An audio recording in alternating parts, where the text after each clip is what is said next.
crypto warriors, changing our world day by day. The way of the crypto warriors, can't rely on the bankers, no way. Hey, good morning, Bix Weir, Roota.com. With your morning horn disease, your sip of chaga coffee. Happy Valentine's Day, by the way. Big day to talk about silver. Silver. Cliff High put out a new one yesterday talking about his data is showing a little bump on the 24th. He's like, I don't know what the deal is on the 24th, something financial, something gold, silver related. Well, it just happens that the 24th is the delivery day for the monster March delivery month for silver. Oh, gee, Cliff. Brilliant little bastard. He didn't even know. He said something happens on the 24th, and then we get the big weekend. Oh my God, you thought 2 weekends ago was big for silver? Watch what happens on the 25th, 26th, 27th. You will unobtainable silver is what you'll see on the retail side. But we had a confession. We had another confession. Not that we need more confessions, but we had a confession from one of the authorized participants. Goldman Sachs confessed to the silver rigging, and I'll show you that in a second. I have been talking about, for a while now, the absolute mirroring of the COMEX silver short position, the COMEX volumes, and SLV volumes. COMEX volumes and SLV volumes. Here's the COMEX volume. You saw that weekend, the monster weekend. That's over 2 billion ounces. Pure. Who in their right mind, if you're going to sell 2 billion ounces of silver in a day, a motivated seller would not dump 2 billion ounces of silver on the market in one day. The CFTC, I have no idea how stupid they really are or how corrupt they really are. But what rational investment firm, if they even had 2 billion ounces of silver to sell, what rational investment firm would dump 2 billion ounces in one day? And then the day before, another billion. There is only 2 billion ounces of total 1,000-ounce bars in the world. And they were all dumped on one day. Even everything on SLV. Of course, these are futures and options. This is a con. This is how the con is played so that they can deliver over 100 million ounces to SLV in 2 days, 3 days, over 100 million, I think it's 118 million ounces, and the price doesn't go anywhere. That's because the price is rigged on the COMEX, and the goddamn CFTC is too stupid to figure that out. Sorry. I know they watch my stuff, but how many years do we have to tell you how this game works? Now we're going to have Goldman Sachs tell you exactly how this game works. So here's the COMEX. You can see the little bump. And silver volume, you can see the exact same bump. Right there. Right there. The exact same bump. So, hello COMEX. Hello, SEC. SEC is ridiculous. That's a criminal organization as well. COMEX is stupid. SEC is criminal. Sorry. You live up to your reputations. And just to prove just how stupid and criminal you guys are, here is this guy. So this is on the halftime report with CNBC. I have downloaded this video because I know it's going to be erased. All you guys, Road to Roota people out there, download this video. Let me cut this off here. Download this video. It's Commodity 2021 Outlook. Goldman's Jeff Currie. Jeff Currie is the global head of commodities research at Goldman Sachs. He's one of the main bigwigs planning the strategy of Goldman Sachs. Now, I have a few problems with what he says, but at the same time, he confirms what I just told you.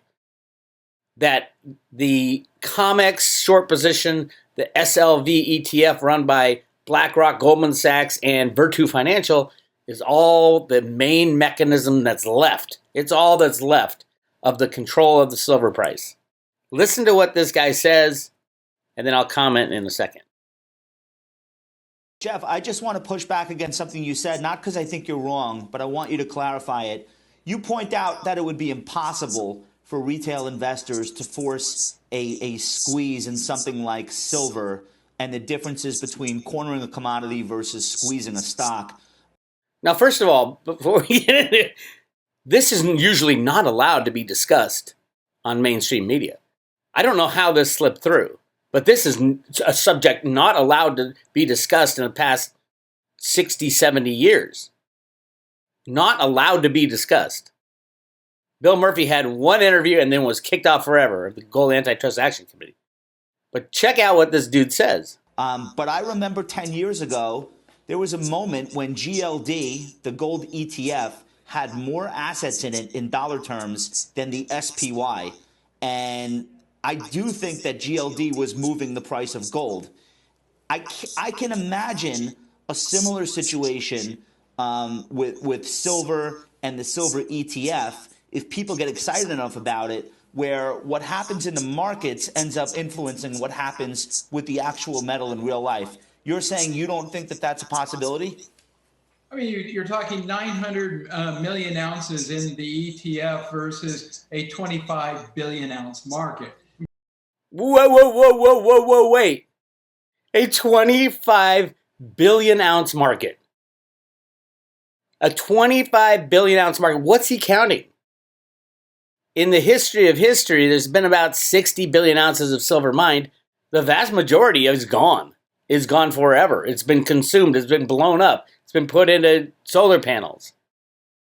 Maybe the best estimates is there's 6 billion above ground of all types of silver, including the retail silver coins, 1,000-ounce bars, silver placemats, silver coffee sets, silver in solar panels.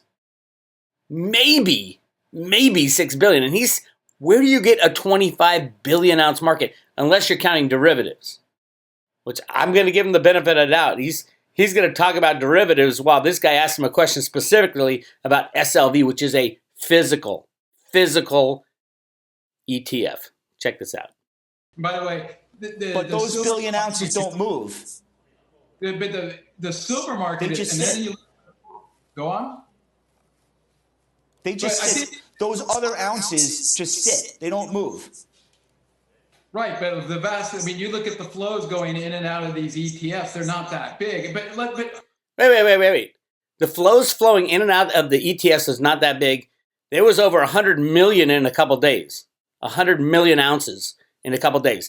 That's half of the total investable silver that's dug out of the ground every year. The total investable silver, not used in industrial and all the other stuff, is about 200 million ounces. Half happened in one day or in 2 days. This guy, guess whether he's short or long. Guess whether Goldman Sachs, an authorized participant in SLV, is short or long. And why should they be short or long?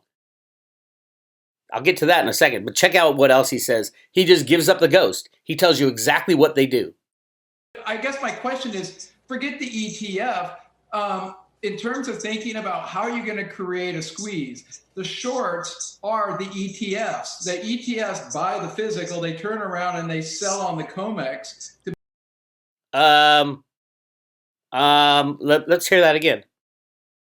ETF, in terms of thinking about how you're going to create a squeeze, the shorts are the ETFs. The ETFs buy the physical, they turn around and they sell on the COMEX to be able to hedge that physical position like any other corporate.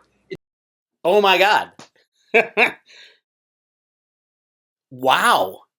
He just admitted a naked short. So Goldman Sachs is not a standalone player in this. There are, I think, 11 of them. I've listed them at roadtoroota.com. Goldman Sachs is an authorized participant. So here's what he's saying. You, as an investor in SLV, are told in the prospectus that every 27, 25, whatever the price is, every $25 you spend on one share, they're going to deposit into the ETF and is owned by the ETF 1 ounce of silver. Okay? That is one transaction. You bought physical, a share. They, according to their prospectus, put 1 ounce into their warehouse, free and clear of any other strings. There should be no strings on that. That is clear in the prospectus. That is owned outright by the trust, and you own a share of that trust. There can be no hedges related to that silver. That is illegal. Making what he just said, every authorized participant who hedges the position that they put into SLV, they no longer own that silver. The trust owns the silver. And the trust cannot hedge that silver because it is owned by the shareholders. Let's listen to it one more time. He explains exactly what they're doing, and it's illegal. I mean, you look at the flows going in and out of these ETFs, they're not that big. But I guess my question is, forget the ETF. In terms of thinking about how you're going to create a squeeze, the shorts are the ETFs. The ETFs buy the physical, they turn around and they sell on the COMEX to be able to hedge that physical position like any other corporate. It's right. Not a naked short like in an equity. But here's the main reason why I don't think it's possible to squeeze one of these markets like what the Hunt brothers did in 1980. You got position limits in these markets. And they've got... Okay, I'll get to this in a second. But he also says like any other corporate. It is a shell game. And the CFTC is apparently too stupid to understand that the SLV silver cannot be hedged. It is owned by the trust, which has guaranteed to the share owners that they are putting silver into the trust without any other ability. There's no strings on that silver. Ownership passes from the authorized participant into the trust, and the shareholders have been assured that that silver has no other encumbrances. Nobody can say, that's my silver, other than the shareholders who can pull the silver out and take delivery if they have 100,000 shares. What he just said is completely illegal and completely the last straw in the silver manipulation game.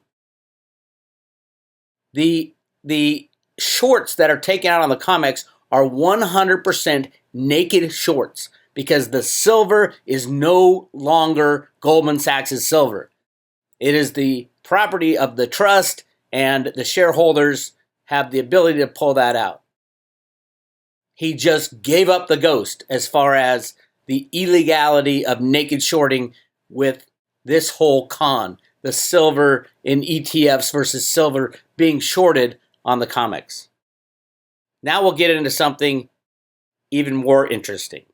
In 1980, you got position limits in these markets, and they've gotten tighter and tighter. There's 7.5 million ounces right now, which means that if you were to squeeze it, you would have to divvy up the position to get the inventory off the exchange 53 times, which each position worth $217 million, and then do it in a coordinated fashion. That's why I say it's incredibly unlikely. Yeah. Okay, well, my friend, there are two ways to skin a cat when you have criminals running the show. One, you can go to the silver SLV and take 100,000 ounces at a time off that if you have 100,000 shares. And that's what people are doing. That's why they've pulled out about 50 million ounces over the past 5 days. But number two, he's saying there's position limits of 7.5 million ounces, which is true, although Goldman Sachs seems to have no problem dealing a lot more than that. But he's saying you can't get 50 people together. There are millions of people who are going to short squeeze these motherfuckers. Millions of people. You can't get 50 of them? You can't. How are you going to coordinate? It's called the internet, my friend. It's called Twitter. They could do it on Twitter. Right now, the current, and this is the beauty, and this guy is, one, he's going to go to jail for what he's done. He should go to jail. Market manipulation is illegal. And he just explained how they manipulate the silver market. But number two, look at this Moplo.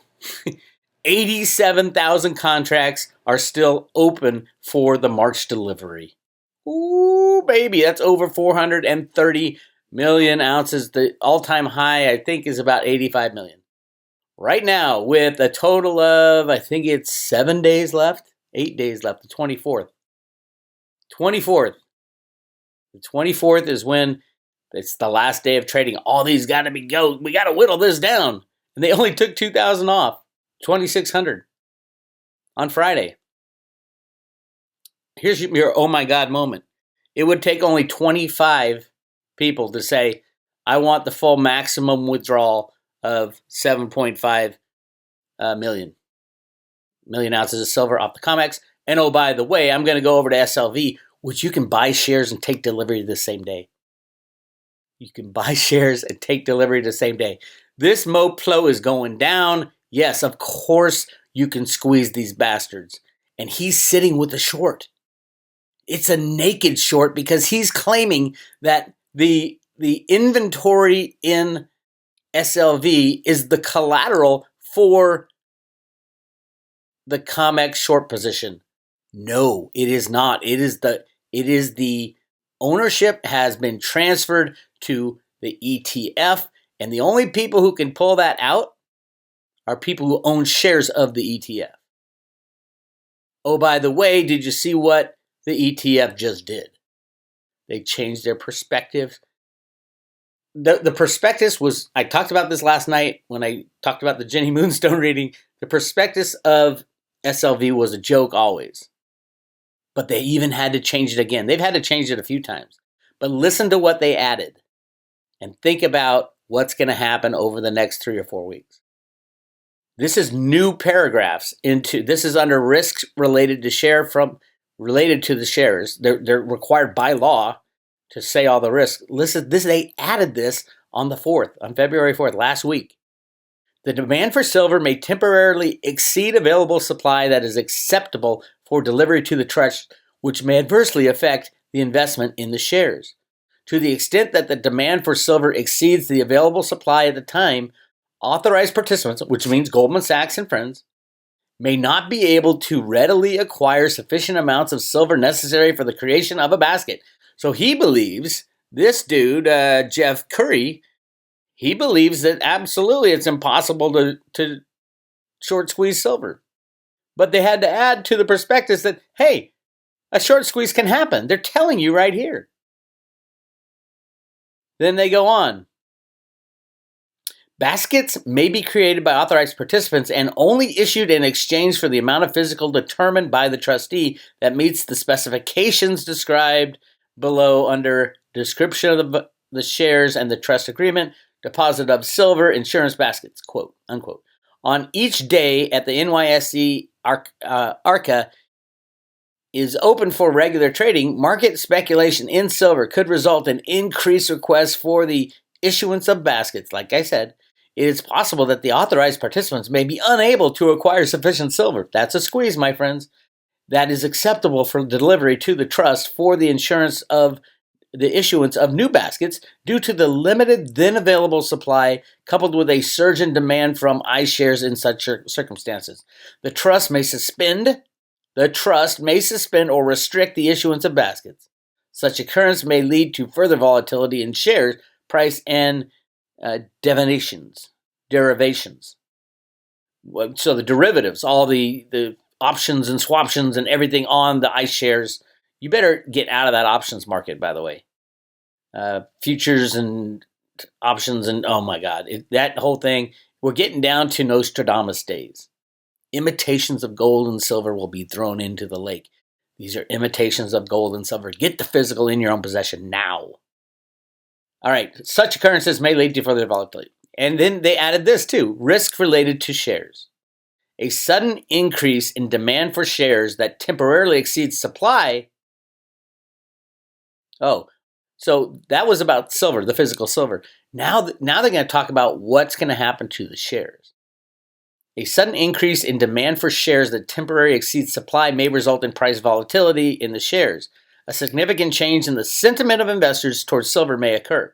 Investors may purchase shares to speculate on the price of silver or to hedge existing silver exposure. Speculation on the price of silver may involve long and short exposures. To the extent that the aggregate short exposure exceeds the number of shares available for purchase, investors with short exposure may have to pay a premium to repurchase shares for delivery That's the definition of a stock short. Yes, the stock shorts can be in a short squeeze, and it doesn't even matter what goes on with the silver. Then they go on. Speculation on the price of silver may involve long and short exposures to the extent that the aggregate short exposure exceeds the number of shares available to purchase. Investors with short exposure may have to pay a premium to repurchase shares for delivery to share lenders. In turn, those repurchases may dramatically increase the price of the shares until additional shares are issued through the creation process. This could lead to price volatility movements in shares that are not directly correlated with the price of silver. They're basically saying iShares SLV is going to shoot through the roof and they're not going to be able to get any silver. Careful. The trading price of the shares has recently been and could potentially continue to be volatile. The trading price of the shares has been highly volatile and could continue to be subject to wide fluctuations in response to various factors.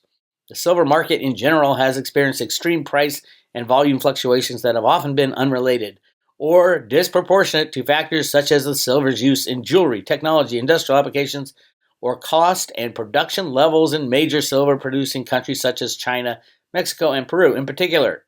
Supply chain disruptions result from the COVID-19 outbreak, and investor speculation has significantly contributed to recent price and volume fluctuations.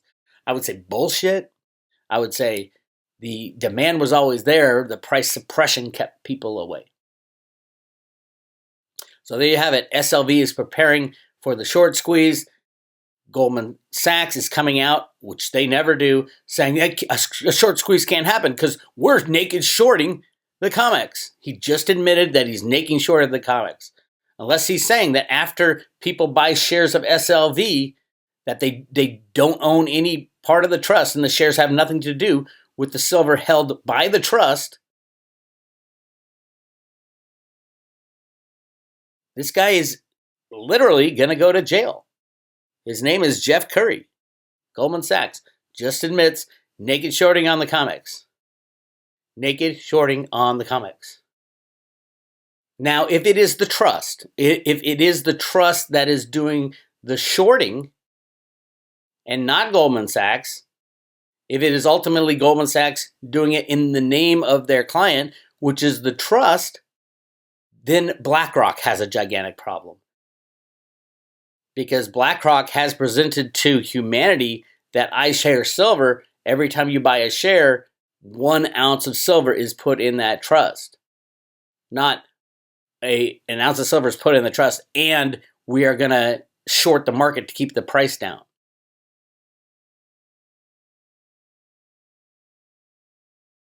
Anyway, all this is bullshit. None of this actually matters.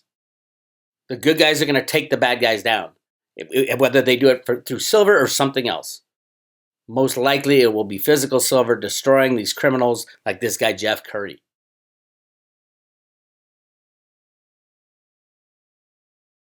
Go to road2roota.com. On the private road, hit subscribe today. Go to the member area. I have just posted an amazing discussion with Jenny Moonstone called Silver Knights Attack Silver Riggers and prepare for the spiritual twin reunion. The spiritual twins reunion. If you think 70-to-1 silver gold prices are normal, try to flip it on its head. Flip it on its head. We don't know the price of physical silver. Nobody does because it's been rigged for 170 years. Nobody knows. So don't get all sideways. Oh, Bix, silver can never go 1-to-1. How do you know? With 170 years of price suppression, which I've outlined many times, nobody knows the price of physical silver. It's going to get a little dramatic very soon. Anyway, join the private road, road2roota.com. You get access to all this stuff and many more articles on silver. Go to the search functions at road2roota.com and click on silver, and you will find 1,103 articles, videos, discussions, analysis on silver. 1,103 individual pages on silver. There's enough. Hey, CFTC, why don't you, I know a lot of you are new. It's pathetic, but a lot of you are new. Go to the Road to Roota website. If you want to learn about silver so you can stop this bullshit, you can learn all about it. Especially look at the David Cass discussions I had. David Cass, Kass, was a lawyer / analyst at the CFTC, and I had many discussions with him. Read this one called "Who's the Little Man Behind the Curtain," written in 2008. God, I've been doing this way too long. I was talking with Bill Murphy, and then this guy, David Cass, got back to me. He was the CFTC lawyer. And he got back to me about SLV, iShares SLV. Go check that out. We knew about the con at SLV back in 2008. It's been, 13 years now that this bullshit is going on. And I even David Cass had to run away from our discussion. And it also gets into who's the little man behind the curtain. His name is Vincent Viola. His company is Virtu Financial. In 2008, I was screaming about it. Go down this article. There's the authorized participants. And who's this little company?